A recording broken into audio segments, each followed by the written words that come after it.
Supreme medicine God system, अध्याय 41। अरे तुम्हारे जो परिवार के बिगड़े हुए मामलों में आखिर क्या हो रहा है। वांग युदाओ को इस बात की परवाह नहीं थी कि जो कियानरोंग क्या सोच रहा है। उसने लिफ्ट का बटन दबाया, एक पल चुप रहा और आखिरकार बोला, सच कहूं तो वू मीजी के बारे में उसकी अच्छी राय थी। ऐसी इंसान, एक अनाथ और विधवा, को फिर कभी नुकसान नहीं पहुंचाया जा सकता था। लेकिन अब ऐसा लग रहा था कि यह तथाकथित ससुराल वाला परिवार अभी भी हर जगह वू मीजी को निशाना बना रहा था। वू मीजी का घर चला गया था, उसका पति चला गया था और उसकी एकमात्र आय वह दवा की दुकान थी। अगर यहाँ के विकास के कारण दवा की दुकान को जबरन गिरा दिया गया तो मुआवजा मिलने पर भी जीवन के उत्तरार्ध में वू मीजी का जीवन समस्याग्रस्त हो सकता था। बिगड़े हुए मामले। जो कियानरोंग अभी भी पिछली घटनाओं के बारे में सोच रही थी कि अचानक उसने युदाओ के शब्द सुने। वह थोड़ी हैरान हुई, लेकिन समझ गई कि वांग युदाओ क्या पूछ रहा था। सच कहूं तो इस तरह की बात समझाना बहुत मुश्किल था। अगर वह वाकई वू मीजी की तरफ थी तब भी वह कोई फैसला नहीं कर सकती थी। परिवार के मामलों को सिर्फ सही या गलत से नहीं समझाया जा सकता। मेरी दादी जियाओलिंग को वापस ले जाना चाहती हैं, इसलिए मुझे लगता है कि मेरी चाची अब जियाओलिंग का पालन पोषण नहीं कर पाएंगी। जो कियानरोंग रुकी, उसके चेहरे पर थोड़ी उदासी थी। जियाओलिंग का पालन पोषण करने में असमर्थ। वांग युदाओ ने थोड़ी उलझन में भौहें चढ़ाईं। अगर मेरी चाची की आमदनी चली जाए और वह अपना गुजारा नहीं कर पाएं, तो क्या आपको लगता है कि अदालत फिर से जियाओलिंग मेरी चाची को दे देगी? जो कियानरोंग ने नाक से कुड़ी, अपनी बाहें क्रॉस की और अपना सिर दूसरी ओर घुमा लिया। वांग युदाओ की आंखें थोड़ी सिकुड़ गईं। तो क्या हुआ? वू मीजी के पास अब कोई घर नहीं था और उसकी एकमात्र संपत्ति वह दवा की दुकान थी। अगर सचमुच कुछ हो गया तो क्या उसकी नौकरी नहीं चली जाएगी? उस समय अगर जो परिवार की बुढ़िया ने मुकदमा दायर कर दिया तो वह सचमुच जियाओलिंग को ले जा सकती थी। क्या इस इलाके का सचमुच पुनर्विकास होने वाला है?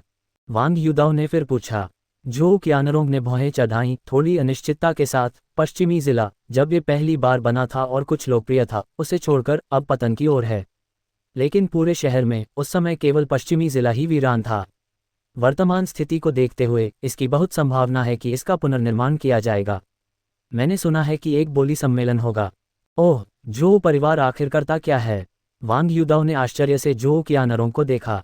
व्यापारी। जो कियानरोंग ने बस 2 शब्द कहे। दरअसल वह भी थोड़ी असहाय महसूस कर रही थी। पश्चिमी जिले में निर्माण कार्य जल्द ही शुरू होना चाहिए। उस समय यहाँ के ज्यादातर घर शायद ढहा दिए जाएंगे। बेशक वू मीजी को कुछ मुआवजा जरूर मिलेगा, शायद एक घर या एक दुकान। लेकिन तब तक उसका परिवार शायद चीजों से छेड़छाड़ कर चुका होगा। चाहे कुछ भी हो, वू मीजी को जरूर बहुत बड़ा नुकसान होगा। बूढ़ी डायन तो बस बूढ़ी डायन ही है। वांग युदाओ हंसा, जो कियानरोंग की तरफ देखा और कुछ और न कहने का फैसला किया। उसे स्थिति की सामान्य समझ थी, लेकिन यह मामला शायद बहुत गंभीर था।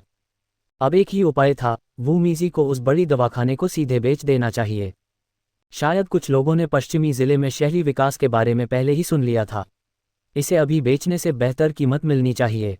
आखिरकार अगर वह नहीं जाती और जो परिवार इसमें शामिल हो जाता तो शायद वू मीजी को और भी ज्यादा तकलीफ होती और शायद जियाओलिंग भी उससे छीन ली जाती। ये कहना ही होगा कि यह चाल निर्दयी थी। वांग युदाओ को अपनी दादी को बुढ़िया कहते सुनकर जो कियानरोंग ने दांत पीस लिए, लेकिन बोलने की हिम्मत नहीं जुटा पाए। आवासीय क्षेत्र से निकलने के बाद काफी देर हो चुकी थी। अपार्टमेंट की ज्यादातर इमारतों की लाइटें पहले ही बुझ चुकी थीं, जिससे पता चलता था कि निवासी आराम कर रहे थे। वांग युदाओ आगे आगे चल रहा था, कभी कभी भौहें चढ़ा रहा था, मानो गहरी नींद में डूबा हो। सोचा, भाईकुन, वे बाहर हैं। देखो, क्या ये वही व्यक्ति नहीं है जिसका तुमने जिक्र किया था? जैसे ही वांग युदाओ और जो कियानरोंग रिहायशी इलाके से बाहर निकले, पास ही एक कार खड़ी थी। कार के दरवाजे के अंदर से एक जवान आदमी जैसा व्यक्ति प्रकट हुआ। उसने वांग युदाओ और जो कियानरोंग को बाहर आते देखा और जल्दी से बोल पड़ा। और ड्राइवर की सीट पर बैठे, गुस्से से भरे चेहरे और काले धूप के चश्मे वाले आदमी ने आवाज़ सुनी और जल्दी से उस दिशा में देखा जिस तरफ उस नौजवान ने इशारा किया था। फिर उसने सिर हिलाया और गाड़ी स्टार्ट कर दी। वांग युदाओ ने शुरू में तो अपने पीछे किसी को नहीं देखा था, लेकिन वह बेवकूफ़ इतनी धीमी गति से गाड़ी चला रहा था और रात का समय था, सड़क पर सिर्फ उसकी कार ही थी। उसका व्यवहार अजीब था, और क्या हो सकता है सिवाय उनके पीछे चलने के। हालांकि वांग युदाओ को थोड़ी उत्सुकता थी कि किसकी कार उनका पीछा कर रही है। पिछले 2 दिनों में उसने किसी को ज्यादा नाराज तो नहीं किया था, है ना? क्या आज पुलिस स्टेशन से टैंग मिंग आ रहा होगा? उसके बगल में बैठी जो कियानरोंग ने भी एक पूर्व पुलिस अधिकारी होने के नाते साफ तौर पर देख लिया था। उसने भौहें चढ़ाईं, क्या वे तुम्हारे पीछे पड़े हैं? सच कहूं तो जो कियानरोंग को यकीन ही नहीं हुआ कि वांग युदाओ सिर्फ एक साधारण फार्मेसी कर्मचारी है। और अब जब ये सब हो रहा था तो उसकी उत्सुकता और भी बढ़ गई। पता नहीं, शायद वे तुम्हारे पीछे पड़े हैं। मैं तो एक कानून का पालन करने वाला नागरिक हूँ। वांग युदाओ ने कंधे उचका दिए, उन्हें उनके पीछे वालों की कोई परवाह नहीं थी। जो कियानरोंग ने वांग युदाओ की बातों का मजाक उड़ाया, लेकिन जैसे ही वे दोनों चल रहे थे, कार उनके बगल में जोर से रुक गई। वांग युदाओ के कदम भी उसी क्षण रुक गए और उन्होंने उत्सुकता से बगल वाली कार को देखा। वह सचमुच जानना चाहते थे कि ये लोग उनके पीछे हैं या जो कियानरोंग के पीछे। अगर वे जो कियानरोंग के पीछे होते तो वह इसमें शामिल नहीं होते। जो कियानरोंग के चेहरे पर भाव नहीं थे और वह स्पष्ट रूप से नाराज भी थे। हालांकि रात हो चुकी थी, फिर भी ऐसी बात हो रही थी। वह एक पुलिस अधिकारी थी और इन लोगों में बहुत हिम्मत थी। ये तुम हो? वांग युदाओ कार से उतरे व्यक्ति को देखकर हैरान रह गए। अगर उसकी याददाश्त इतनी अच्छी न होती तो शायद वह इस व्यक्ति का नाम भूल जाता। ओह, लगता है तुम्हें अब भी मेरी याद है। फैंग कुन ठंडे स्वर में मुस्कुराया। पिछली बार में लीहू ने उसे अनजाने में डरा दिया था और वजह ये थी कि उसने वांग युदाओ को नाराज कर दिया था। उसने पहले सोचा था कि यह वांग युदाओ कौन है, इसलिए उस समय वह पीछे हट ही सकता था। लेकिन जब उसने वापस जाकर जांच की तो उसे पता चला कि यह आदमी बस एक बड़ी दवा की दुकान का कर्मचारी था। और वह वो मीजी की बड़ी दवा की दुकान का कर्मचारी था। बेशक इस जांच के बाद फैंग कुन ये जानकर हैरान रह गया कि लीहू, वह सहज व्यक्ति, वास्तव में वो मीजी में कुछ दिलचस्पी रखता था। सबसे महत्वपूर्ण बात यह थी कि इस आदमी ने बल प्रयोग नहीं किया था। खैर, उसने वो मीजी को चुपके से देखा था और वह वाकई सुंदर और विधवा थी। ऐसी पहचान लोगों को कल्पना करने पर मजबूर कर देती है। क्या युवा विधवाएं वही नहीं होती जो उनके जैसे लोगों को सबसे ज्यादा पसंद होती हैं? बेशक उसका ध्यान स्वाभाविक रूप से अब भी वांग युदाओ पर ही था। और जब उसने पूरी जांच की तो उसे यह और भी हास्यास्पद लगा। क्या ऐसा हो सकता है कि वांग युदाओ लीहू और वू मीजी को फंसाने की कोशिश कर रहा था, इसीलिए लीहू वांग युदाओ का इतना बचाव कर रहा था? बार बार सोचने पर यही एकमात्र संभावना थी, क्योंकि उसे कोई और कारण नहीं सूझा। वे तुम्हें ढूंढ रहे हैं। जो कियानरोंग 2 कदम पीछे हटी, उसके होठों पर एक हल्की सी मुस्कान थी। बेशक वह सिर्फ एक कर्मचारी नहीं था, बल्कि ये कुछ लोग ही थे और वांग युदाओ के युद्ध कौशल बहुत अच्छे थे। ये बेवकूफ लाठी भी नहीं लाए थे। अरे सुंदरी, अभी मत जाओ। जब हम अपनी मांसपेशियों को स्ट्रेच कर लेंगे तब हम तुम्हारे साथ खेलेंगे। फैंग कुन ने जो कियानरोंग को वांग युदाओ के बगल में पहले ही देख लिया था। किसी ने वांग युदाओ और कुछ अन्य लोगों को लगभग 7 बजे वू मीजी के घर जाते देखा था। उस समय उसने पहले से ही लोगों को इंतजार करने के लिए तैयार कर रखा था। हालांकि वे नहीं जानते थे कि यह महिला कौन है। रात हो चुकी थी और लोगों को पीटने के बाद उसे बाहर ले जाकर कुछ मौज मस्ती करना असंभव नहीं था। जो कियानरोंग की आंखों में एक ठंडी चमक चमक उठी, लेकिन वह कुछ नहीं बोली। धिक्कार है, मारो इसे। फैंग कुन जाहिर तौर पर समय बर्बाद नहीं करना चाहता था। उस रात जो हुआ उसे सोचकर उसकी नफरत और बढ़ गई और उसने हाथ हिलाया। जो कियानरोंग ने थोड़ा मुंह बनाया, लेकिन जल्दी से कुछ कदम पीछे हट गई। जाहिर है कि उसका कोई इरादा नहीं था। बेशक यहाँ वैसे भी उसे कुछ करने की जरूरत नहीं थी। वांग युदाओ ने अपना सिर हिलाया। आजकल वाकई बहुत बेवकूफ लोग हैं। क्या लीहू सिर्फ वो मीजी के लिए उसे जीतना चाहता था? अगर ये लोग वाकई इतने भोले थे तो यही कहा जा सकता था कि ये लोग बहुत छोटे थे। फैंग कुन ने ठंडी सांस ली। हालांकि उसने वांग युदाओ को घुटने टेक कर दया की भीख मांगते नहीं देखा था, फिर भी वह वांग युदाओ को बाद में पीटने के दृश्य की कल्पना कर सकता था। और यह औरत, वह भी बहुत सुंदर थी, खासकर उसका फिगर सचमुच बहुत उग्र। वह सोच रहा था कि इस लड़के ने उसे कहां से ढूंढ निकाला। हालांकि जैसे ही वह वांग युदाओ को गिरते हुए देखने वाला था, जिस व्यक्ति ने वांग युदाओ पर सीधा हमला किया था, उसे पैर पर एक लात लगते ही फैंग कुन दर्द से चीख पड़ा और कई मीटर दूर जा गिरा। इतना ही नहीं, इन सब हरकतों के बाद वांग युदाओ ने कुछ ही घूंसों और लातों से चारों ताकतवर दिखने वाले आदमियों को सीधे नीचे गिरा दिया। ये स्थिति लगभग तुरंत ही घटित हुई, जिससे फैंग कुन को प्रतिक्रिया करने का समय ही नहीं मिला। पहले व्यक्ति के बाहर होने से लेकर अब पांचों के जमीन पर पड़े होने तक वांग युदाओ को लगभग 3 से 4 सेकंड लगे। 3 से 4 सेकंड, और उसका शरीर बिल्कुल भी नहीं हिला। फैंग कुन को सबसे ज्यादा हैरानी वांग युदाओ के शरीर और इन चंद लोगों के बीच की असमानता से हुई। यह एक दृश्य प्रभाव था। वह समझ नहीं पा रहा था कि वांग युदाओ के दुबले पतले शरीर में इतनी शक्तिशाली विस्फोटक शक्ति क्यों है। जैसे ही पहले व्यक्ति ने कोई हरकत की, उसने साफ देखा कि वांग युदाओ का हाथ पहाड़ की तरह स्थिर होकर उसकी मुट्ठी पकड़ रहा है। उसके पीछे जो कियानरोंग की आंखें चमक उठीं। वह सचमुच वांग युदाओ से नफरत करती थी। उसने सोचा कि किसी दिन कोई मौका ढूंढकर वांग युदाओ को जरूर गिरफ्तार कर लेगी, हथकड़ी लगा देगी, घर ले जाएगी और उसे अच्छी तरह सबक सिखाएगी। लेकिन अब वांग युदाओ के हुनर के आगे उसे लग रहा था कि उसका ख्याल सिर्फ उसके दिल में ही छिपा है और वह उसे बाहर लाने की हिम्मत भी नहीं कर पा रही थी। वापस आने पर उसे इस पर गंभीरता से विचार करना होगा, अगर नहीं तो वह कोई बेहोशी की दवा ले लेगी। हाँ, यही होगा, जो क्यानरोंग ने मन ही मन सोचा। तुम फैंग कुन ने एक पल में जमीन पर पड़े कई लोगों को देखा और उसका चेहरा तुरंत पीला पड़ गया। अब तक उसे आखिरकार थोड़ा बहुत समझ आ गया था। लग रहा था कि ली हू का वांग युदाओ की सुरक्षा वो मीजी की वजह से बिल्कुल नहीं थी। यह आदमी इतना जबरदस्त था तो ली हू को उस दिन दखल देने की क्या जरूरत थी। इससे उसे लगा कि वांग युदाओ तो बस एक निकम्मा है। मुझे क्या हो गया है? धिक्कार है, आज तो मेरा मूड पहले से ही खराब था, पर तुम्हें तो बस मुझे उकसाना था। बताओ, क्या तुम पिटाई चाहते हो? आज वो मीजी के साथ जो हुआ उसे सोचकर वांग युदाओ के दिल में अब भी एक गांठ सी महसूस हो रही थी। आखिरकार उसने पहले कभी उस जानवर को अपना गुस्सा निकालने के लिए नहीं पीटा था, लेकिन अब कोई तो खुद को उसके दरवाजे पर पहुंचा रहा था। क्या उसे फैंग कुन का शुक्रिया अदा करना चाहिए या फैंग कुन का? जाहिर है, चाहे कुछ भी हो, उसे उसके साथ अच्छा व्यवहार करना ही था। फैंग कुन का चेहरा उदास था और वह बोलना चाहता था, लेकिन वांग युदाओ ने उसे मौका ही नहीं दिया। उसने फैंग कुन को कार से बाहर घसीटा और फिर उसके चेहरे पर मुक्का मारा। धिक्कार है, मैं अपना गुस्सा तुम पर निकालूंगा। देर रात सड़क किनारे चीखें गूंज रही थीं। कुछ निवासी जो सोए नहीं थे उन्होंने शायद बाहर की आवाज़ें सुनी होंगी और कुछ साहसी लोगों ने बाहर झांका भी। वांग युदाओ कोई परेशानी नहीं पैदा करना चाहता था, इसलिए जब उसे लगा कि उसने उसे काफ़ी पीट दिया है तो वह रुक गया। वाह, मैं इतना गरीब हूं कि मेरे पास कार खरीदने का भी पैसा नहीं है, फिर भी तुम मेरे सामने कार चलाने की हिम्मत कैसे कर रहे हो? अब ये कार मेरी है। ये कहते हुए उसने कीचड़ से सने फैंग कुन से कार की चाबियां ले लीं। हालांकि कार सस्ती थी, फिर भी वांग युदाओ के लिए काफ़ी अच्छी थी। अंदर आओ। वांग युदाओ ने कार का दरवाज़ा खोला, अंदर बैठी और जो क्यानरोंग को आवाज़ लगाए। जो क्यानरोंग ने पलकें झपकाईं, फिर पलकें झपकाईं। उसे सचमुच लगा कि यह आदमी पागल हो गया है, ये तो गैंगस्टर जैसा व्यवहार था। हालांकि वह वांग युदाओ के बारे में ऐसा कहने ही वाली थी कि तभी उसने सोचा, फैंग कुन नाम का यह आदमी असल में गुंडा था, है ना? आखिर उसने देर रात वांग युदाओ को पीटने के लिए लोग ढूंढ ही लिए थे। हालांकि वह एक पुलिस अधिकारी थी, लेकिन उसे ऐसे लोगों से खासी नफरत थी। उसने शुरू में सोचा था कि अपनी पुलिस पहचान का इस्तेमाल करके उन्हें फटकार लगाएगी, लेकिन अब उसे अचानक लगा कि यह पहचान कुछ फीकी और बेबस लग रही है। अरे, तुम क्या कर रहे हो? गाड़ी रोको। तभी कुछ ही दूरी पर एक पुलिस की गाड़ी गुजरी। जो क्यानरोंग के हाव भाव बदल गए और वह जल्दी से कार में बैठ गई।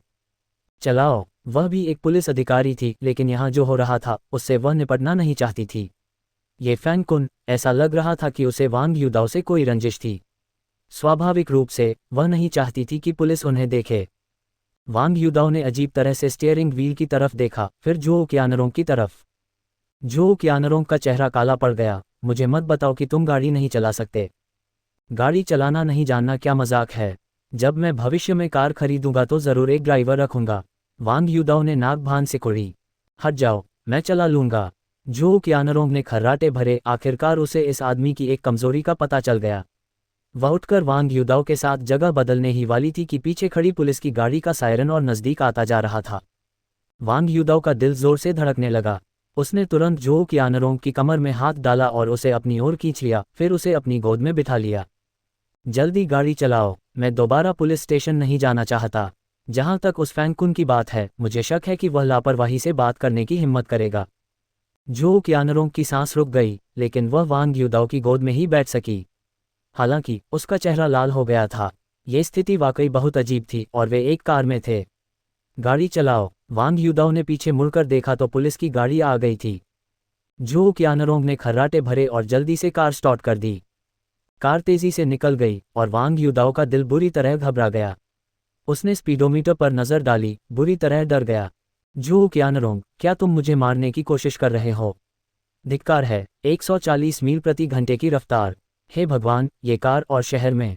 देर रात होने के बावजूद तुमने बस एक्सीलेटर दबा दिया, और वो भी 140 मील प्रति घंटे की रफ्तार पर। यह तो हत्या का प्रयास है। जो क्यानरोंग के होठों पर मुस्कान थी, वह वांग युदाओ को बिल्कुल नज़रअंदाज कर रही थी। उनके पीछे बज रहा सायरन धीमा पड़ गया और वांग युदाओ ने राहत की सांस ली, लेकिन वह अभी भी थोड़ा डरा हुआ था। ये कार ठीक नहीं है। इतनी तेज रफ्तार पर अगर यह खराब हो जाती तो क्या ये कार दुर्घटना और मौत नहीं होती?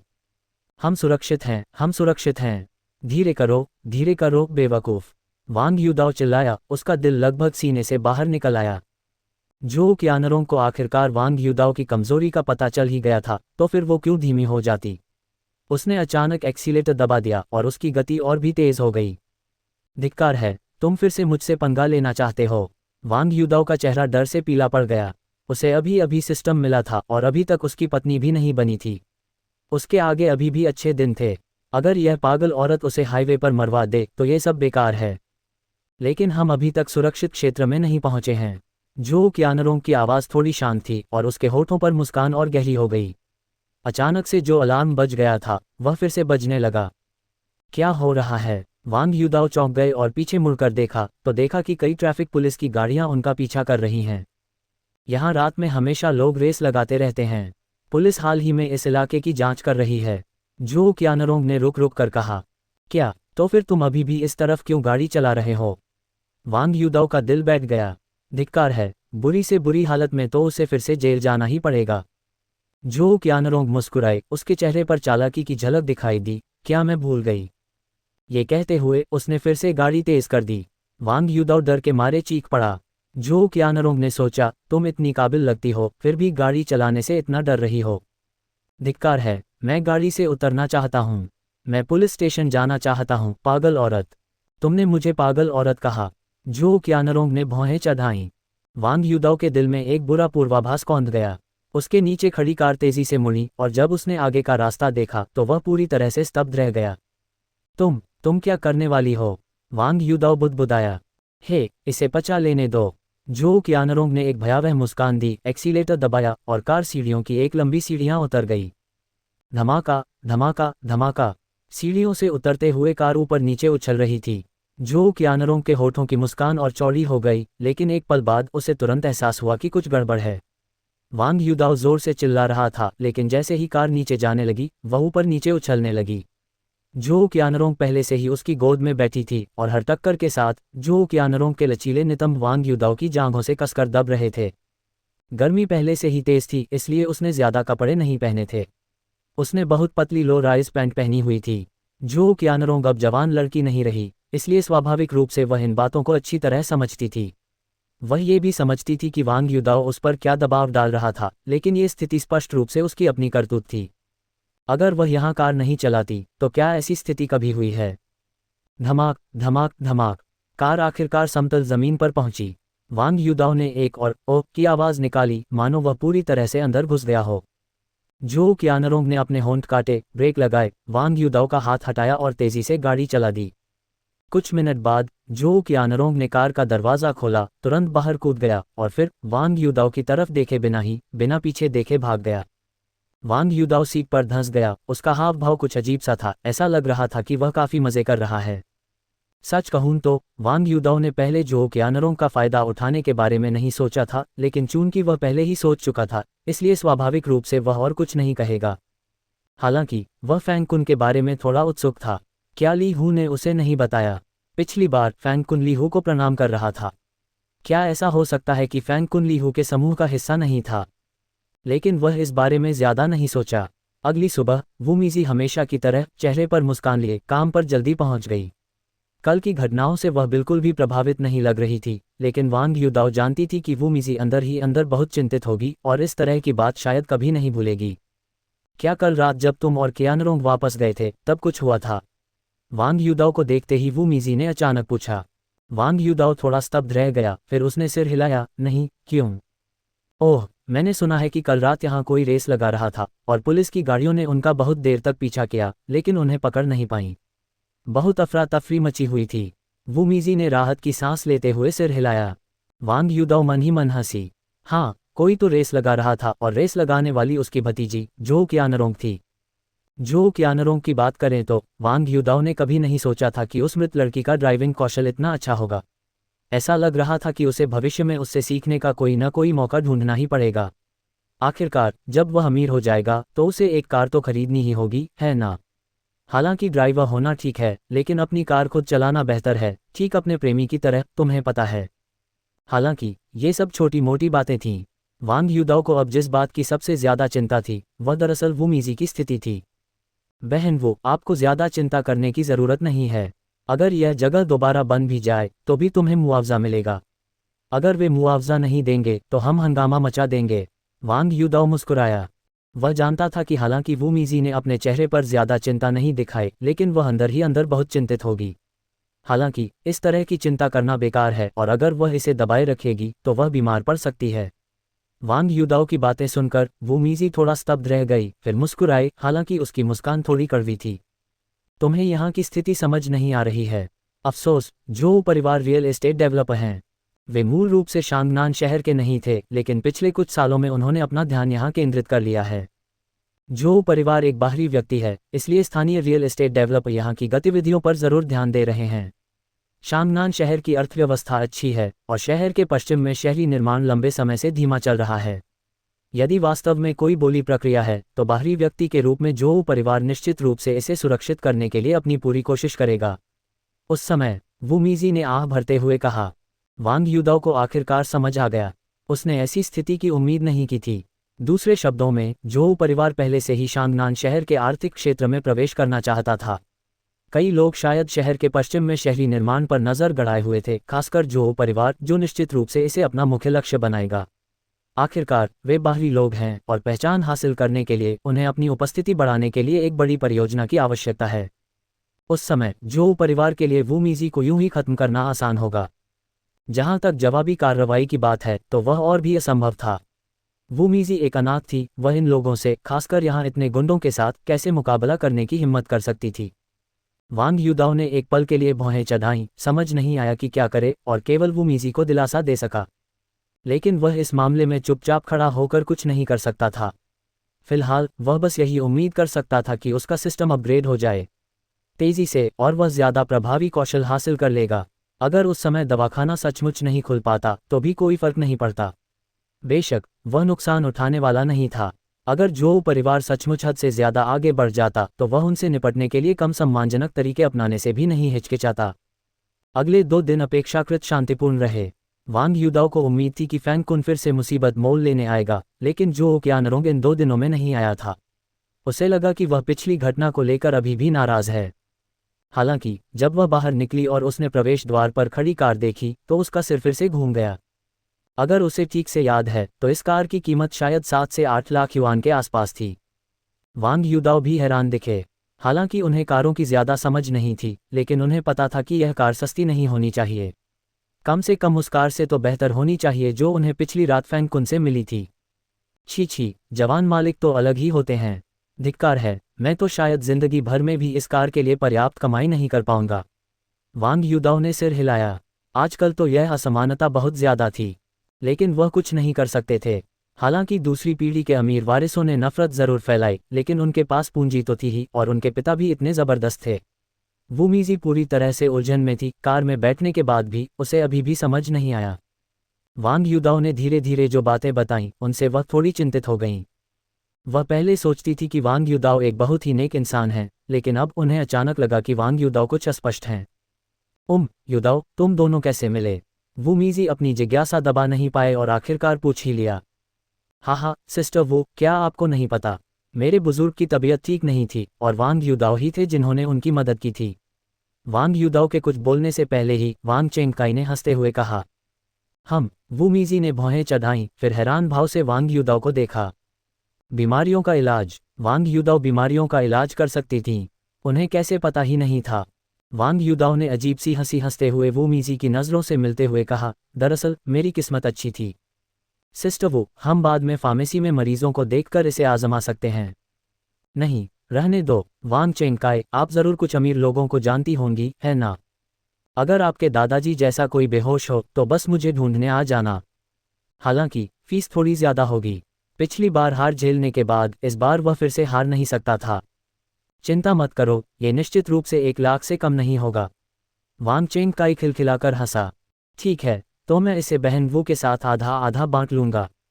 वू मीजी का सिर घूम रहा था, लेकिन अचानक वांग युदाओ की बातें सुनकर उसने झट से कहा, नहीं, कोई ज़रूरत नहीं।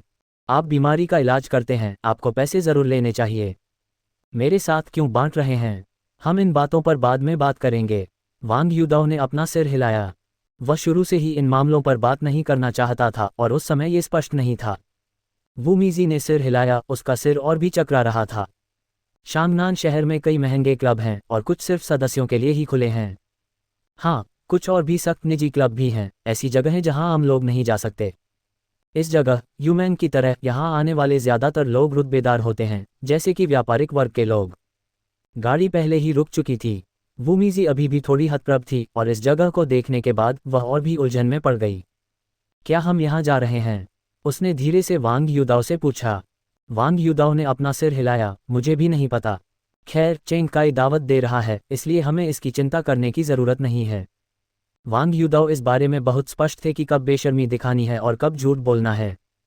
चलो, आज खाते पीते हैं और मज़े करते हैं। वांग चेंग काई मुस्कुराया। वांग युदाओ ने ऊपर देखा। इमारत न तो ऊंची थी और न ही कोई खास आलीशान, लेकिन ऐसी जगह आम लोगों के लिए शायद दुर्गम थी। उसने अभी तक ये नहीं पूछा था कि वांग परिवार क्या करता है। ऐसा लग रहा था कि उसे बाद में पूछना चाहिए, वरना उसे हमेशा बेचैनी महसूस होगी। जैसे ही वांग चेंग काई दोनों को यूमेंग में ले जाने वाला था, कई लग्जरी कारें एक साथ यूमेंग के प्रवेश द्वार के सामने आकर रुकीं। तुरंत ही कई लोग कारों से बाहर निकले। उनके पहनावे को देखकर लग रहा था कि उनमें से ज़्यादातर अधिकारी और धनी लोग थे। ये लोग कौन हैं? वूमीजी ने उलझन भरे भाव से पूछा। हर ऊंचे पद पर बैठे व्यक्ति में एक खास क्यूई होती है, इसलिए भले ही वूमीजी इन लोगों को नहीं जानती थी, वह जानती थी कि वे आम नागरिक नहीं हैं। वे शायद किसी समारोह में शामिल हो रहे होंगे। उन पर ध्यान मत दो, चलो चलते हैं। वे जो भी करते थे वह उन पर निर्भर था, उससे उनका कोई लेना देना नहीं था। सबको अंदर आते देख वांग युदाओ भी तेजी से वांग चेंग काई के पीछे पीछे दरवाजे की ओर चल पड़ा। दरवाजे पर खड़ी परिचारिका वांग चेंग काई को पहचानती हुई लग रही थी, खुशी से मुस्कुरा रही थी, फिर उत्सुकता से वांग युदाओ और वूमीजी की तरफ देख रही थी। आखिरकार वे अपरिचित चेहरे थे, लेकिन चूंकि वांग चेंग काई उन्हें लेकर आया था, इसलिए स्वाभाविक रूप से कोई उन्हें परेशान नहीं करेगा। अरे, तुम्हारा परिवार क्या करता है? वांग युदाओ ने कुछ कदमों में ही बात पकड़ ली। हम घर बेचते हैं। वांग चेंग काई ने हाथ हिलाया। घर बेचते हैं? क्या इसका मतलब यह नहीं कि वे रियल एस्टेट में भी हैं? वांग युदाओ ने वूमीजी की तरफ देखा। यूमैंग वाकई अपने नाम के अनुरूप था। शांगनान शहर में आंतरिक सज्जा बिल्कुल अनोखी थी। पहली मंजिल का क्षेत्रफल लगभग 500 वर्ग मीटर था, जिसमें तरह तरह की चीज़ें थीं। यहाँ वे सबसे अच्छी नहीं बल्कि सबसे महंगी चीज़ें ढूंढ रहे थे। जाहिर है, यहाँ पहली मंजिल पर खपत सामान्य थी, ऊपर जाना तो बिल्कुल ही बेतुका था। जैसे ही वांग चेंग काई यूमैंग में दाखिल हुए, कोई उनका स्वागत करने आया। ओह, मैं यंग मास्टर वांग हूँ। क्या यंग मास्टर वांग आज अकेले हैं? जो व्यक्ति उनका स्वागत करने आया था वह कोई मैनेजर लग रहा था और वांग युदाओ को देखते ही वह खुशी से झूम उठा। अरे, क्या तुम अंधे हो? क्या तुम देख नहीं सकते कि मेरे पीछे दो और लोग हैं? वांग चेंग काई ने आंखें घुमाईं, फिर कहा, मेरे लिए एक कमरा ले आओ जहां अच्छा खाना हो और परोसने में मजा आए। आखिरकार वह एक प्रतिष्ठित परिवार से यंग मास्टर थे, इसलिए उनके शब्द अहंकार से भरे थे। मैनेजर ने झट से सिर हिलाया और वांग युदाओ और वूमीजी पर कुछ और नज़रें डालीं। जाहिर है, उनकी नज़र सबसे ज़्यादा वूमीजी पर ही टिकी रही। वूमीजी मुश्किल से बोल पा रही थी, लेकिन वह थोड़ी असहज जरूर थी। अचानक ऐसे घेरे में आकर वह अभी भी थोड़ी चिंतित थी, और सबसे बड़ी बात यह थी कि उसे लोगों की समझ नहीं आ रही थी। युदाओ, शायद मुझे पहले निकल जाना चाहिए, वूमीजी ने चिंतित होकर कहा। पहले निकलो, मत निकलो। जब हम यहाँ हैं ही तो क्यों निकलो? अगर पहले ऐसा होता तो वांग युदाओ भी चिंतित हो सकते थे, लेकिन अब। हालांकि जैसे ही वूमीजी चिंतित हो रहे थे, मैनेजर अचानक वापस दौड़े। उनके चेहरे पर कुछ अजीब भाव थे। वांग चेंग काई ने भौहें चढ़ाईं। क्या हुआ? युवा मास्टर वांग, स्वर्ग श्रेणी का कमरा पहले से ही भरा हुआ है। मुझे आश्चर्य है कि क्या हम पृथ्वी श्रेणी के कमरे में जा सकते हैं। मैनेजर ने अपने हाथ रगड़े, ये सोचकर कि वे केवल 3 ही थे और स्वर्ग श्रेणी का कमरा बहुत बड़ा था। भरा हुआ? मैंने अभी अभी एक कमरा साफ साफ खाली देखा। आप अचानक ये क्यों कह रहे हैं कि यह भरा हुआ है? क्या तुम मुझे नीची नज़र से देख रहे हो? वांग चेंग काई ने थोड़ा भौहें चढ़ाईं। यहाँ कमरे खाली थे या भरे हुए, ये रिसेप्शन पर देखा जा सकता था। जब वह रिसेप्शन के पास से गुजरा तो उसे एक खाली जगह साफ दिखाई दी। यह अचानक कैसे भर गई? क्या यह उसके साथ कोई चाल थी? युवा मास्टर वांग, मेरी हिम्मत कैसे हुई? देखिए, ये तो अब सचमुच भर गया है, मैनेजर ने व्यंग्यात्मक मुस्कान के साथ कहा। बिल्कुल नहीं, मैंने पहले साफ तौर पर एक जगह खाली देखी थी और अब आप मुझे अर्थ रैंक वाले कमरे में जाने के लिए कह रहे हैं। ये तो साफ तौर पर मुझे नीची नज़र से देख रहा है। वांग चेंगकाई ने नाक भान से कुड़ी, जाहिर है कि उसका उस तथाकथित अर्थ रैंक वाले कमरे में जाने का कोई इरादा नहीं था। खांसी, ओम, चलो इसे भूल जाते हैं। पृथ्वी श्रेणी का कमरा ठीक है, कोई बड़ी बात नहीं। स्थिति देखकर वांग युदाओ ने जल्दी से उसे मनाने की कोशिश की। आखिरकार वे यहाँ सिर्फ मौज मस्ती करने आए थे, कोई परेशानी खड़ी करने नहीं। बेशक वह ये भी जानता था कि वांग चेंगकाई, ये लड़का, शायद यंग मास्टर होने का आदी था और उसे इस तरह का व्यवहार बिल्कुल पसंद नहीं था। वांग चेंगकाई ने थोड़ा भौहें चढ़ाईं, फिर सिर्फ सिर हिलाया। सच कहूं तो अब वह थोड़ा दुखी था। उसने पूरे विश्वास के साथ कहा था कि वे आज खाना खाएंगे और मौज मस्ती करेंगे, लेकिन उसे उम्मीद नहीं थी कि पहुंचते ही ऐसी स्थिति आ जाएगी। चिंता मत करो, अगली बार हम कहीं और खेलने जाएंगे। वांग चेंगकाई ने वांग युदाओ को थपथपाया। दूसरी ओर मैनेजर ने राहत की सांस ली और वांग युदाओ की ओर कृतज्ञता भरी नज़रों से देखा। लेकिन जैसे ही मैनेजर वांग युदाओ और बाकी लोगों को कमरे में ले जा रहा था, अचानक एक आवाज़ आई। ओह, क्या ये, चेंगकाई, क्या हमारे साथ आना चाहते हो? एक से ज़्यादा आदमी बाहर आए। नहीं, वे बाहर नहीं आ रहे थे, वे साफ तौर पर ऊपर जाने की तैयारी कर रहे थे। वांग चेंगकाई, यहाँ का नियमित ग्राहक होने के नाते, एक नज़र में ही समझ गया। तो तुम लोगों ने अभी अभी स्वर्ग श्रेणी का कमरा लिया है? उसने दांत पीस लिए, उसका चेहरा कुछ अप्रिय लग रहा था। ओह, ठीक है, क्या हुआ? अरे हाँ, लगता है स्वर्ग श्रेणी का सिर्फ एक ही कमरा बचा है।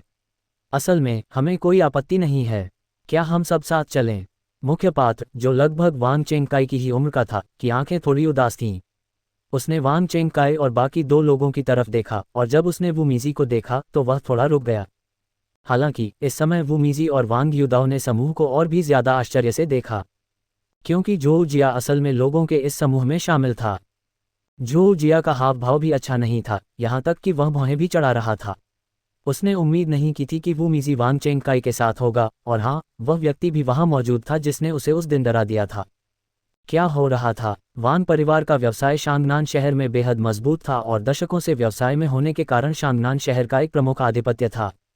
पहले ये शांगनान शहर का सबसे बड़ा चावल व्यापारी था। अब भी, हालांकि इसकी हिस्सेदारी कुछ कम हो गई है, फिर भी इसका दबदबा कायम है। हालांकि इस दौरान इसमें कई बदलाव भी आए हैं। इस दौर में वांग परिवार का रियल एस्टेट का कारोबार भी खूब फल फूल रहा है। आखिरकार वे तो बस अमीर हैं, और आप इसमें क्या कर सकते हैं? बेशक सबसे ज़रूरी चीज़ वांग परिवार द्वारा इतने सालों में जमा किए गए संबंध हैं, जो वाकई डरावने हैं। जब जोऊ परिवार शांगनान शहर के आर्थिक क्षेत्र में प्रवेश करना चाहता था, तो सबसे पहले उन्होंने वांग परिवार पर भरोसा करने के बारे में सोचा, लेकिन दुर्भाग्य से ऐसा करने का कोई रास्ता नहीं था। इसलिए उन्होंने अगला सबसे अच्छा विकल्प चुना और चेंग परिवार को चुना, जो रियल एस्टेट में वांग परिवार से प्रतिस्पर्धा कर सकता था। और पहले बोलने वाला व्यक्ति चेंग परिवार से था, चेंग यंग। चेंग यंग, तुम्हें किस बात पर इतना गर्व है? ये तो बस एक स्वर्ग श्रेणी का कमरा है, अगर मैं इसे तुम्हें दे दूं तो क्या होगा? वांग चेंगकाई ने नाक भान से कुड़ी, जाहिर है उसे सचमुच परवाह नहीं थी। हालांकि वांग चेंगकाई ऊपर से थोड़ा बदचलन लग रहा था, लेकिन अंदर से वह बहुत साफ सुथरा था। व्यापार जगत में चीज़ें पल भर में बदल जाती हैं, कुछ चीज़ें समझ में तो आती हैं, लेकिन साफ साफ नहीं कही जाती। युदाओ, वू मीजी ने जोऊ जिया को भी देखा, थोड़ा भौहें चढ़ाईं, लेकिन साफ था कि वह यहाँ नहीं रुकना चाहता था। चेंग यंग ने वांग चेंगकाई की तरफ देखा, फिर उसकी नज़र वांग युदाओ और वू मीजी पर पड़ी। सच कहूं तो उनके घेरे की प्रकृति के कारण जब भी इन लोगों के आसपास कोई नया चेहरा आता तो वे उस पर ज्यादा ध्यान देते। क्या मैं पूछ सकता हूं कि ये दोनों कौन हैं? वांग युदाओ ने चेंग यंग की तरफ देखा, लेकिन कुछ नहीं बोला। सच कहूं तो उसे यह व्यक्ति पसंद नहीं था, ये बस एक एहसास था। मुझे पता है, भाई चेंग, उस औरत का नाम वू मीजी है। वो असल में मेरी मौसी जैसी है, लेकिन वो बेशर्मी से मेरे परिवार से नज़दीकी बढ़ाने की कोशिश करती थी और मेरे चाचा की मौत का कारण बनी। जहाँ तक इसकी बात है, मैंने भी पता कर लिया है, लगता है उसका नाम वांग युदाओ है, बस किसी दवाखाने में सहायक है। जोऊ परिवार को शांगनान शहर के आर्थिक क्षेत्र में प्रवेश करने के लिए चापलूसी करनी पड़ी, और चेंग परिवार के साथ संबंध बनाना भी अच्छी बात थी। ओह, चेंग यंग ने आश्चर्य से वू मीजी और वांग युदाओ को देखा। काफी देर बाद उसने फिर वांग चेंगकाई को तिरस्कार भरी नज़रों से देखा। भाई वांग, तुम ऐसे लोगों से दोस्ती नहीं करोगे, है ना?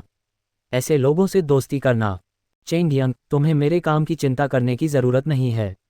वांग चेंगकाई ने ठंडी सांस ली, अब चेतन रूप से वांग युदाओ और वू मीजी को और फिर बोलने वाले व्यक्ति को देखते हुए। उसने ऐसी किसी घटना की उम्मीद नहीं की थी। दूसरे शब्दों में, वू मीजी एक विधवा थी। और वांग युदाओ। उसने वांग युदाओ को अजीब तरह से देखा, फिर उसके मुंह के कोने पर एक अजीब सी मुस्कान आ गई। उसे लगा जैसे उसने वांग युदाओ के विचारों का अंदाजा लगा लिया हो। वू मीजी का चेहरा थोड़ा पीला पड़ गया था। कुछ ही दिनों में उसने जो जिया को फिर से देखने की उम्मीद नहीं की थी, और उसने इतने सारे लोगों के सामने ऐसी बातें कही थीं। उसका शरीर थोड़ा कांप उठा, लेकिन उसे समझ नहीं आ रहा था कि क्या करे। वांग युदाओ ने वू मीजी की तरफ देखा, उसका चेहरा और भी ठंडा होता जा रहा था। फिर उसने घमंडी और कुछ हद तक हास्यास्पद जो जिया की तरफ देखा, जो कदम दर कदम उसकी ओर बढ़ रहा था। वांग युदाओ की हरकत देखकर बाकी लोग थोड़े हैरान हुए। वांग चेंगकाई को भी नहीं पता था कि वांग युदाओ क्या करने वाला है। वू मीजी थोड़ा रुकी, फिर उसके हाव भाव बदल गए और उसे तुरंत समझ आ गया कि वांग युदाओ क्या करने वाला है। युदाओ, मत करो। वांग युदाओ ने वू मीजी की बात नहीं मानी। कई लोगों की निगाहों के सामने वह जो जिया के सामने चला गया।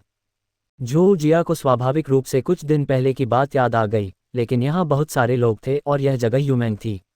वह नहीं चाहता था कि वांग युदाओ लापरवाही से काम करे। तुम क्या करने वाले हो? हालांकि उसकी बात पूरी होने से पहले ही वांग युदाओ ने अपनी चाल चल दी। उसकी गति बहुत तेज थी। उसने जो जिया की गर्दन पकड़ी और फिर उसे सीधे ऊपर उठा लिया। धिक्कार है, मैंने तुम्हें पिछली बार चेतावनी दी थी, फिर भी तुम इतने नीच क्यों हो? वांग युदाओ ने जो जिया के चेहरे पर एक तमाचा मारा, फिर उसका दाहिना हाथ छोड़ दिया। वांग युदाओ के उस एक ही तमाचे से जो जिया का शरीर मानो हवा में उड़ गया। एक जोरदार झटके के साथ जो जिया का शरीर जमीन पर गिर पड़ा। जब उसने फिर ऊपर देखा तो उसका मुंह खून से लथपथ था। मेरा खून, मेरे दांत, तुम्हारी हिम्मत है वार करने की। चेंग यंग और बाकी लोग भी होश में आए और आश्चर्य से वांग युदाओ को देखने लगे। मारने में क्या हर्ज है? क्या तुम किसी जानवर से तर्क कर सकते हो? क्या तुम कोशिश करना चाहते हो? वांग युदाओ ने चेंग यंग की तरफ देखा, उसकी आंखों में एक ठंडी चमक चमक रही थी। क्या हो रहा है? पास ही से सुरक्षा गार्ड दौड़कर आ चुके थे। 3 हटे कट्टे आदमी, उनके चेहरे पर गंभीर भाव थे। यूमेंग में किसी की भी हिम्मत नहीं थी कि वह लापरवाही से काम करे। कोई दूसरों पर हमला कर रहा है। तुम्हारे यूमेंग की सुरक्षा को चुनौती दी गई है। सुरक्षा गार्डों को आते देख चेंग यंग का आत्मविश्वास बढ़ गया और वह खिलखिलाकर हंसने लगा। तुम ही तो हो जिसने हमला किया है। एक हट्टा कट्टा आदमी वांग युदाओ के पास आया। उसकी लंबाई वांग युदाओ से आधे सिर से भी ज्यादा थी, खासकर उसकी मांसपेशियां। तुम क्या कर रहे हो? वांग चेंगकाई भी अपने आश्चर्य से उबर आया था। हालांकि वह वांग युदाओ की बहुत प्रशंसा करता था, लेकिन अब वहां 3 सुरक्षा गार्ड मौजूद थे और वह नहीं चाहता था कि वांग युदाओ को कोई बड़ा नुकसान हो। मैं हूं, क्या तुम मुझे गिरफ्तार करना चाहते हो? वांग युदाओ ने शांति से उसकी ओर देखा। चूंकि उसने आज ही अपनी चाल चल दी थी, इसलिए उसका कोई नुकसान उठाने का इरादा नहीं था। मेरे साथ आओ। हटे कट्टे आदमी का हाथ सीधे वांग युदाओ की ओर बढ़ा। वांग युदाओ ने ठंडी सांस ली, लेकिन उसका हाथ हटे कट्टे आदमी से भी तेज था। उसने हटे कट्टे आदमी की कलाई पकड़ी और फिर उसे जोर से भींच दिया। फौरन हटे कट्टे आदमी के मुंह से चीख निकली और फिर वांग युदाओ ने उसे लात मारी। हटे कट्टे आदमी का शरीर सीधा पीछे की ओर उछला, जमीन पर काफी दूर तक घिसटता हुआ। अपने साथी को तड़पता देख बाकी दोनों भी आगे दौड़े। वांग युदाओ पिछले कुछ दिनों से अपने दिल में बहुत गुस्सा दबाए हुए था, इसलिए इस वक्त वह खुद को रोक नहीं पाया। उसकी मुट्ठियां बड़े बड़े हथौड़ों की तरह घूम रही थीं। हालांकि वे आकार में छोटी लग रही थीं, लेकिन जब तक वे किसी व्यक्ति पर पड़ती, एक दबी हुई घुरघुराहट सुनाई देती। 3 सेकंड से भी कम समय में ये सभी हटे कट्टे आदमी जमीन पर पड़े थे। वांग चेंगकाई का मुंह खुला का खुला रह गया और उसने जोर से निगला। यह आदमी तो बस बहुत दबंग, ये तो हद से ज्यादा क्रूर था। पहले उसने सिर्फ यही सोचा था कि वांग युदाओ के चिकित्सीय कौशल अजीब हैं, जैसा कि जियांग जी ने भी बताया था, लेकिन उसने कभी नहीं सोचा था कि वांग युदाओ लड़ाई में इतना जबरदस्त होगा, 3 लोगों को गिरा देगा। एक पल के लिए बाकी सब चुप हो गए, इस डर से कि कहीं यह आदमी अचानक उन पर हमला न कर दे। ठीक है भाई वांग, तुम्हारा हुनर कमाल का है। वांग चेंगकाई बहुत खुश हुआ। सच कहूं तो अगर वांग युदाओ ने इन लोगों को इतनी बुरी तरह पीटा भी होता कि वे उठ भी ना पाते, तब भी वह इसे संभाल सकता था। लेकिन अब ये स्थिति देखकर वह अभी भी बहुत हैरान था। इस वांग युदाओ ने उसे बहुत सारे आश्चर्य दिए थे। क्या ये व्यक्ति वाकई एक साधारण व्यक्ति था? उसे इस पर विश्वास नहीं हो रहा था। जो जिया, अगर तुमने भविष्य में फिर से अफवाहें फैलाने की हिम्मत की तो ये दांत खोने जितना आसान नहीं होगा। वांग युदाओ ने चढ़ते हुए जो जिया पर चिल्लाया, उसके चेहरे पर कुछ गंभीर भाव थे। ओह, काई थोड़ा स्तब्ध रह गया, फिर बोला, ये थोड़ी परेशानी वाली बात हो सकती है। बोलने के बाद उसने आगे कहा, दरअसल हम सब खुलेआम और गुप्त रूप से प्रतिस्पर्धा कर रहे हैं। शहर का पश्चिमी इलाका इतना बड़ा है, चेंग परिवार की इतनी भूख कैसे हो सकती है? अगर हमारा वांग परिवार उस पर एकाधिकार भी कर ले तो भी हम शायद 70% ही खा पाएंगे। बेशक अगर हमें विकल्प दिया जाए तो हम ज़रूर अच्छी जगहें चुनेंगे। क्या शहर के पश्चिमी हिस्से के लिए मेट्रो की योजना पहले से ही नहीं बनाई गई है?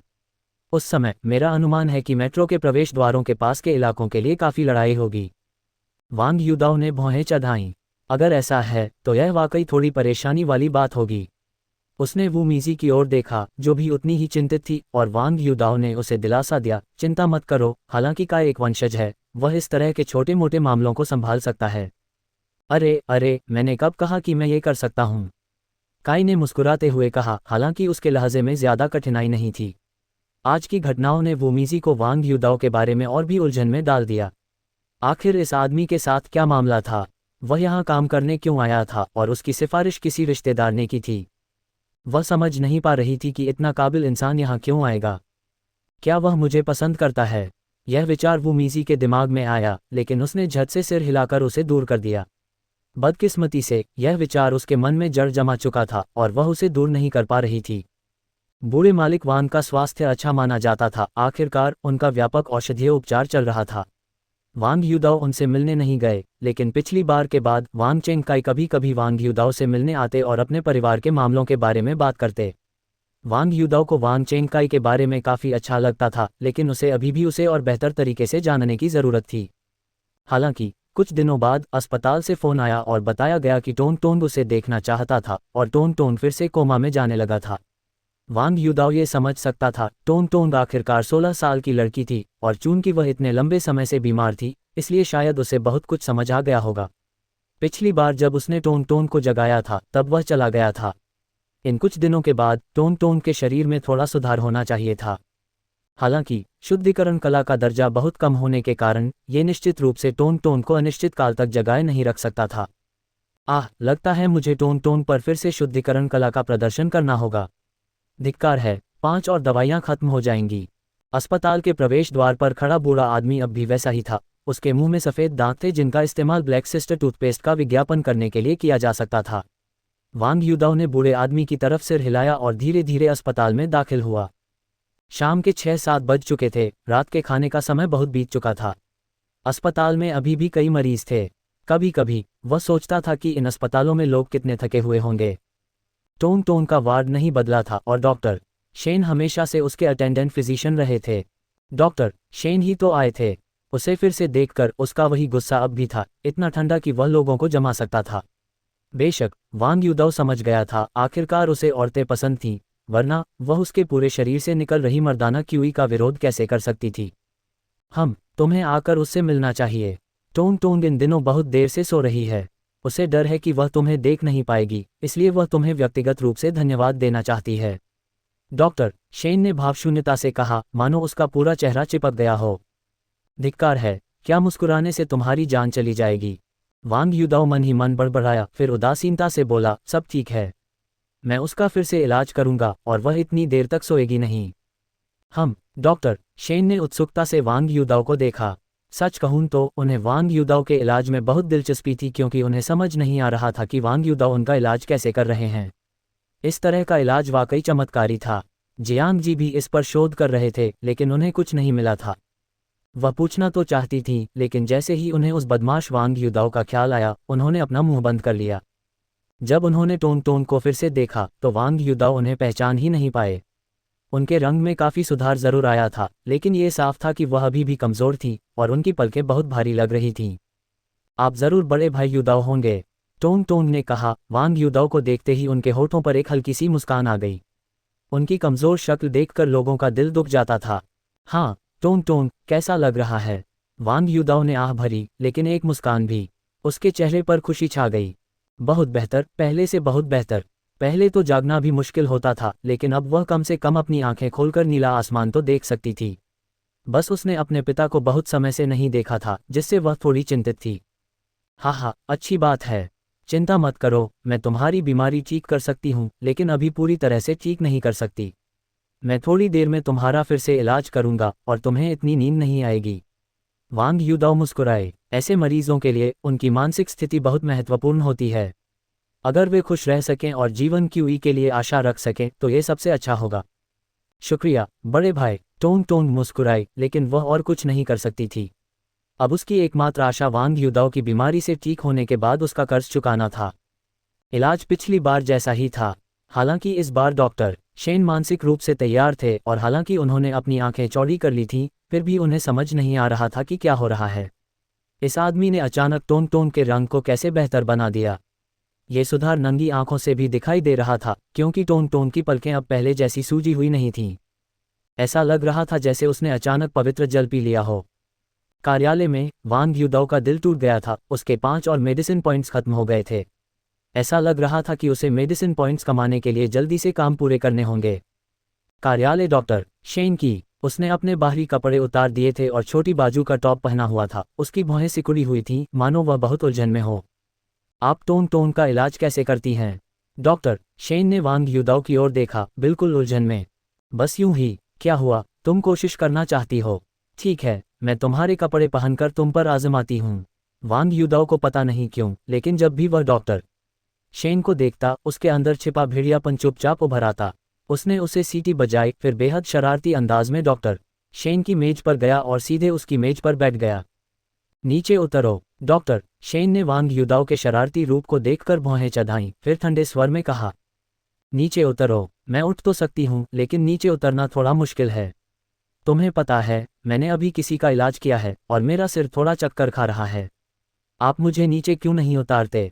डॉक्टर शेन के गुस्से भरे चेहरे को देखकर वांग युदाओ के मन में खुशी की लहर दौड़ गई। फिर उसने कहा, डॉक्टर शेन, सच में, जब आप मुस्कुराते हैं तो आप बहुत अच्छे लगते हैं। लोग कहते हैं कि मुस्कुराहट आपको 10 साल जवान बना देती है, और क्या किसी ने आपको नहीं बताया कि जब आप गुस्से में होते हैं तो आप और भी आकर्षक लगते हैं? आपका ऐसा गुस्सा क्या मुझे कोई अपराध करने के लिए प्रेरित नहीं कर रहा? आप जानते हैं, यह एक अस्पताल है, आप डॉक्टर हैं, मैं मरीज हूँ। आइए जल्दी से मेरा इलाज कीजिए, मुझे बहुत अच्छा लगता है जब आप मेरा इलाज करते हैं। वांग युदाओ की बातें सुनकर डॉक्टर शेन के चेहरे पर और भी गुस्सा आ गया। उन्हें समझ नहीं आ रहा था कि वह इस आदमी के सामने अपने गुस्से पर काबू क्यों नहीं रख पा रही थी, लेकिन अब उन्हें इसकी कोई परवाह नहीं थी। वांग युदाओ, अपनी बातों पर ध्यान दीजिए। मेरे सामने गुंडे की तरह व्यवहार मत कीजिए, ये तो नाकाबिलियत की निशानी है। डॉक्टर शेन गुस्से से भर गए। ऐसे आदमी का सामना करने वाली कोई भी औरत शायद गुस्से से भर जाएगी। यह आदमी तो बिल्कुल बेशर्म था। बदकिस्मती से वांग युदाओ इस बात पर यकीन नहीं कर पाए। उन्होंने डॉक्टर शेन के नाकाबिल आदमी कहे 5 शब्दों के अलावा कुछ नहीं सुना। क्या तुमने कहा था कि मैं नाकाबिल आदमी हूँ? ठीक है, मैं तुम्हें दिखाता हूँ कि मैं नाकाबिल आदमी हूँ या नहीं। ये कहते हुए वांग युदाओ सीधे मेज से उठे और अपने कपड़ों के बटन खोलने लगे। ये नज़ारा देखकर डॉक्टर शेन के दिमाग में शॉर्ट सर्किट सा हो गया, भिनभिनाने लगा। जब वांग युदाओ ने आखिरी बटन को छोड़कर बाकी सारे बटन खोल दिए, तो उन्हें आखिरकार वांग युदाओ की बात का मतलब समझ आया। तुम क्या कर रहे हो? उनके हाव भाव बदल गए और डॉक्टर शेन का दिल बैठ गया। उन्होंने दरवाजे की तरफ देखा, लेकिन फिर याद आया कि वांग युदाओ ने उसे पहले ही अंदर से बंद कर दिया था। इस पल उन्हें बहुत पछतावा हुआ, यह आदमी पागल था। उनकी बात अनसुनी करते हुए वांग युदाओ ने सीधे अपनी कमीज के बटन खोले, फिर जल्दी से उसे उतार दिया। देखो देखो, मेरी ये छोटी छोटी मांसपेशियां तुम्हारे लिए 3 बार खाना खाने के लिए काफ़ी हैं, है ना? वांग युदाओ ने मुट्ठी लहराते हुए कहा। मुझे मत बताओ। हालांकि वह बाहर से काफ़ी दुबला पतला और कमज़ोर लग रहा था, लेकिन हालांकि शेन युए को इसमें कोई दिलचस्पी नहीं थी। उसने दांत पीसते हुए कहा, अपने कपड़े पहनो और बाहर निकलो। बाहर? नहीं, मैं बाहर नहीं जा रही। अरे, तुमने मेरा शरीर तो देख ही लिया है, कम से कम थोड़ा तो शर्माओ। क्या हो सकता है कि तुम्हें मर्द पसंद नहीं? वांग युदाओ ने शेन युए को अजीब तरह से देखा, उसके होठों पर मुस्कान थी। तुम क्या बकवास कर रही हो? वांग युदाओ के अचानक कहे शब्दों से शेन युए एकदम से घबरा गई। वह नहीं चाहती थी कि इस तरह की बात किसी को पता चले। खैर, वह ऐसी क्यों थी? क्या इसलिए नहीं कि मर्द बहुत नाकाबिल थे? वह अपने आसपास उन तथाकथित टॉप छात्रों या अमीर परिवारों के लोगों को बर्दाश्त नहीं कर सकती थी, जिनका दूसरे बहुत सम्मान करते थे। लेकिन इस तरह की बातें तो बस उसका राज थी, उसे अभी तक इसे जाहिर करने का सौभाग्य नहीं मिला था। और ठीक इसी समय ऑफिस का दरवाज़ा अचानक खटखटाया गया। आ रही हूँ। तुम जल्दी से इन्हें पहन लो, छुप जाओ, मेरी मेज़ के नीचे छुप जाओ। शेन युए का चेहरा थोड़ा घबराया हुआ था। वह अभी तक ठीक नहीं हुई थी। वांग युदाओ का उसके दिमाग पर इतना गहरा असर था कि वह कुछ समझ नहीं पा रही थी। उसे बिल्कुल भी समझ नहीं आ रहा था कि वांग युदाओ को क्यों छिपना पड़ रहा है। दस्तक सुनकर वांग युदाओ के मुंह से शब्दहीनता का भाव फूट पड़ा। धिक्कार है, उसने शेन युए को सबक सिखाने की योजना बनाई थी, लेकिन आखिर कौन इतना बिगड़ैल बन रहा था। हालांकि वह पूरी तरह से अवाक था। उसने जल्दी से अपने कपड़े पहने और सीधे शेन युए की मेज़ के दूसरी तरफ चला गया। और जैसे ही वांग युदाओ अंदर छिपने की तैयारी में नीचे झुका, उसने देखा कि शेन युए ने असल में एक स्कर्ट पहनी हुई थी और वह एक मिनी स्कर्ट थी। सबसे खास बात यह थी कि उसने स्टॉकिंग्स भी पहने हुए थे। अच्छे स्तनों, अच्छी कमर और अच्छे कूल्हों वाली महिला अच्छी टांगों जितनी खतरनाक नहीं होती। अगर किसी महिला के दूसरे अंग छिपे हुए हथियारों की तरह तेज हैं, तो एक महिला के पैर एक शक्तिशाली चौड़ी तलवार की तरह हैं। टीएस शेन यू पहले लैब कोट पहने हुए थी, इसलिए उसने बिल्कुल ध्यान नहीं दिया। और शेन यू एक डॉक्टर थी, उसने कभी नहीं सोचा था कि वह इस तरह के कपड़े पहनेगी। सुंदर टांगों के साथ, और शेन यू का फिगर और चेहरा जो पहले से ही उच्च कोटि का था, उसका शरीर पके आड़ू जैसा था, हर जगह एक मादक आभा बिखेर रहा था। इससे किसी के लिए भी संयम बनाए रखना मुश्किल हो जाता था। धिक्कार है, मुझे औरतें क्यों पसंद करनी चाहिए? क्यों? ये सचमुच जानलेवा है, लेकिन मैं सचमुच भाग्यशाली हूं कि मैं फिर से उसकी मेज़ के नीचे हूं। अरे, तुम्हें बाद में यहीं बैठना होगा, वरना। शेन यू की ओर देखते हुए, जो मुड़ने ही वाली थी, वांग युदाओ ने जल्दी से कहा। वह इतना अच्छा मौका कैसे छोड़ सकता था? इस समय शेन यू का मन अभी भी उलझन में था। उसने वास्तव में इस बारे में सोचा नहीं था, क्योंकि वांग युदाओ को छिपने की बिल्कुल भी जरूरत नहीं थी। उस बदमाश वांग युदाओ को बस अपने कपड़े पहनने थे। लेकिन अगर वांग युदाओ कपड़े नहीं पहनता तो बात और बिगड़ जाती। काम के घंटों में दरवाज़ा बंद रहता था और ऑफिस में एक आदमी और एक औरत मौजूद थे। अगर यह बात फैलती तो इसका बहुत बड़ा असर होता। ऑफिस का दरवाज़ा खुला और जियांग जी अंदर आईं। जियांग जी को देखकर शेन युए आखिरकार संभली। फिर उसने जल्दी से कहा, डायरेक्टर जियांग, आप यहाँ क्यों हैं? बस देखने आई थी। अरे, वांग युदाओ कहाँ है? क्या वो तुम्हारे साथ नहीं था? इतनी देर तक दरवाज़ा खटखटाने के बाद शेन युए बस उसे खोलने आए। जियांग जी ने शेन युए को थोड़ा अजीब नज़रों से देखा, लेकिन उसे कुछ नहीं दिखा। बस उसे लगा कि शेन युए का रंग थोड़ा बिगड़ा हुआ है। शायद ऐसा इसलिए था क्योंकि वह पिछले कुछ दिनों से व्यस्त थी। मुझे नहीं पता, वो पहले भी यहाँ था, शायद टॉयलेट गया होगा। शेन युए ने दांत पीस लिए और वांग युदाओ के कहे अनुसार ही ऑफिस की कुर्सी पर बैठ पाई, क्योंकि वो जानती थी कि ये आदमी कुछ भी कर सकता है, इसलिए वो भी उसे देखते हुए अपनी मेज़ पर वापस आ गई। तुम्हें क्या हुआ है? ठीक है, मैं अब जा रही हूँ। और अगर तुम्हें वांग युदाओ दिखाई दे तो उसे बताना मत भूलना कि मैं उसे ढूंढ रही थी। मैं जा रही हूँ। तुम जवान लोग धीरे धीरे बात कर सकते हो। जियांग जी ने शेन युए को अजीब तरह से देखा, पूरी तरह से हैरान, समझ नहीं पा रही थी कि क्या हो रहा है। उस आदमी ने जियांग जी को जाते हुए देखा, दरवाज़ा बंद किया और फिर शेन युए को देखकर मुस्कुराया। शेन युए, क्या हम आज रात फिल्म देखने चलें? शेन यू लगभग अपनी सीमा पर पहुंच चुकी थी। उसने पहले जियांग जी के जाने का इंतजार करने की योजना बनाई थी, लेकिन अब एक और आ गया था। उसने दांत पीस लिए, अचानक ऊपर देखा, उसकी आंखें पहले से ही लाल थीं, और फिर जोर से चिल्लाए, बाहर निकलो। चश्मा पहने आदमी थोड़ा ठिठक गया। शेन यू की चीख ने उसे पूरी तरह से घबरा दिया। वह शेन यू को पसंद करता था, ये जगह जाहिर था। जब उसने पहले भी शेन यू का पीछा किया था तो उसने मना कर दिया था, लेकिन इस तरह कभी नहीं। और शेन यू के चेहरे से कुछ गड़बड़ लग रही थी। बाहर निकलो, वह पीछे से दहाड़ी। वह पहले से ही दयनीय हालत में थी और किसी को भी उसे इस तरह देखने की हिम्मत नहीं कर पा रही थी। वह बस यही उम्मीद कर सकती थी कि ये परेशान करने वाले लोग जल्दी से चले जाएं। जहां तक मेज़ के नीचे वाले आदमी की बात है, तो उसका मन तो उसे भी टुकड़े टुकड़े कर देने का कर रहा था। चश्मा पहने आदमी के चेहरे पर थोड़ी गंभीरता थी। उसने खर्राटे लिए, दरवाज़ा खोला और उसे जोर से बंद कर दिया। बाएं। दफ्तर का दरवाज़ा बंद हो गया। शेन यू, जो अपना गुस्सा दबा रही थी, फुफकारते हुए उठी, मानो किसी खूबसूरत सांप की पूंछ दबा दी गई हो, और तेजी से अपनी सीट से हट गई। हालांकि शेन यू भूल गई थी कि वांग युदाओ ने अपने जूते पहले ही उतार दिए थे। इस समय वह पूरी तरह से नंगे पैर थी।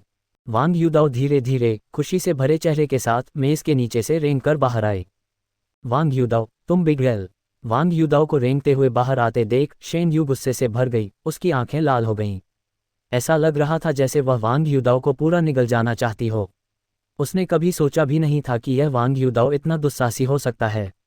जियांग जी के अंदर होने के बावजूद उसने उसे इस तरह छूने की हिम्मत की। अगर किसी ने उन्हें देख लिया होता तो परिणाम अकल्पनीय होते।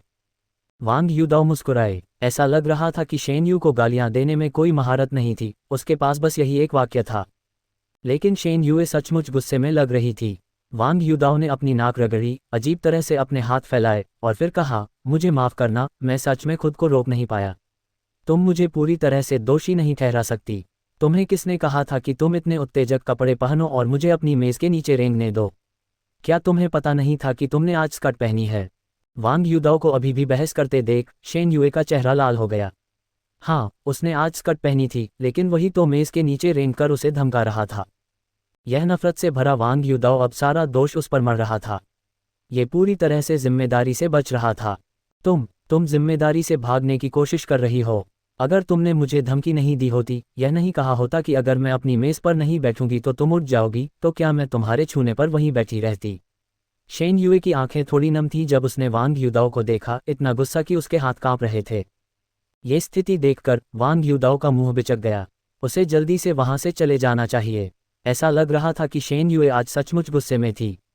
ये सोचकर वांग युदाओ दीवार से टिक गई और सावधानी से शेन युए के पास से गुजरी, फिर तेजी से दरवाजे की तरफ दौड़ी और बोली, गुस्सा मत करो। बस यूं समझो कि किसी कुत्ते ने तुम्हें छुआ है। कोई बात नहीं, मुझे कोई आपत्ति नहीं। ये कहने के बाद शेन युए के जवाब का इंतजार किए बिना वांग युदाओ तेजी से वहां से चली गई। गायब होते वांग युदाओ और फिर से बंद हुए दरवाजे को देखकर शेन युए पूरी तरह थक गई। वांग युदाओ से मिलने के बाद से उसकी जिंदगी बदलने लगी थी। हालांकि उसने पहले इस पर ध्यान नहीं दिया था, अब जब बात यहां तक पहुंच गई है तो उसे कैसे पता नहीं चलता। घसीटते हुए वह स्टूल पर वापस बैठ गई। मेज के नीचे करीने से रखे जूतों को देखकर शेन युए के चेहरे पर एक कड़वी मुस्कान आ गई।